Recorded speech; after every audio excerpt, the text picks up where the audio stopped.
a certain scientist in United States was working on the impact of cannabis on human consciousness. For almost 18 years, the United States government gave him 30 kgs of marijuana per year to experiment. 18 years of experimentation, he produced nothing. So during the late 80s, when the drug situation was getting bad and they cut this quota, 30 kgs of marijuana that they were giving him, there's nothing doing. We don't know where it's going with 30 kgs because you have done nothing.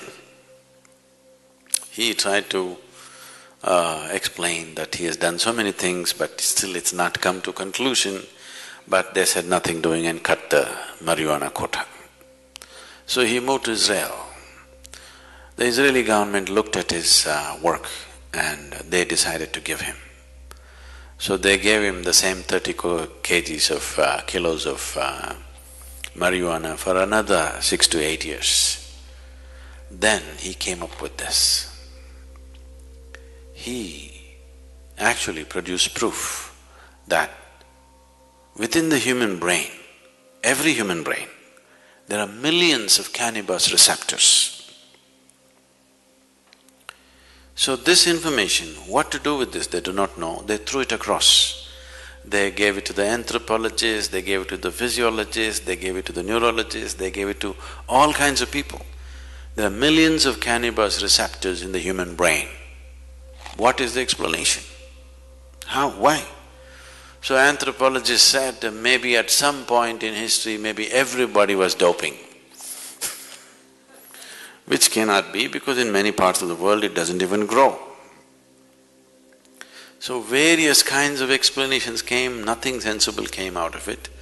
Then the neurologists, after about 2.5 years of looking into this in various levels, they said, when human being is in a certain state of experience, the human system itself produces the necessary chemicals for which it is waiting.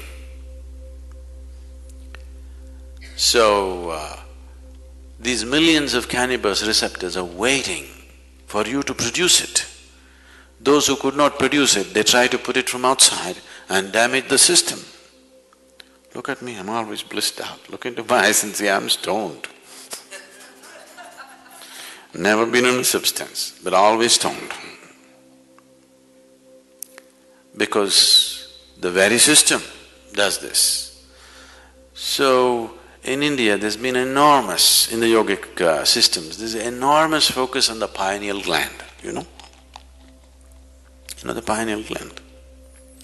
For a long time, the modern medicine almost ignored it. They said, there are so many things in this body which we are not bothered about, it's because it's not concerned about day-to-day health situations. Today, the maximum that they have come to is, they are beginning to say the secretions of the pineal gland, if they're on, if they're active, there will be no mood swings in you. That's not the point. There is a whole system of yoga to activate the pineal gland.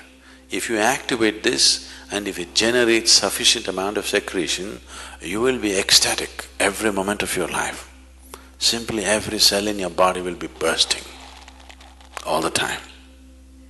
Now when you're like this, if you eat, if you don't eat, if you sleep, if you don't sleep, nothing matters because you're blissed out. In this state, everything is effortless. Just doesn't matter. You can function at the best because you can effectively use your body and mind at its best. There's enough medical proof for this, only when you're in utmost pleasantness. Otherwise you cannot use your body, you cannot use your mind to its fullest. Both this body and this mind will… you can explore the full potential of what it is only when you are in a sustained level of pleasantness within you. Otherwise you are a damn issue by yourself. All the time you are an issue by yourself. It doesn't work. So, whatever the effort that human being is making, Whether he goes to the temple, goes to the bar, wants to go to heaven, this is the whole effort, isn't it? Isn't this the whole effort? He wants something larger than what is happening now to happen to him. Isn't it so? Isn't that the reason why he is drinking, why he is praying, why he is drugging and why he thinks he wants to go to heaven? He wants something more to happen, isn't it? Look at this simply. Something more will happen only if your perception is enhanced, not otherwise. Is that so? So the whole system of yoga is only focused towards enhancing your perception. If your perception is enhanced, something more, you don't have to look for it. It is happening in such proportions, you have to learn to handle it. Big things will happen.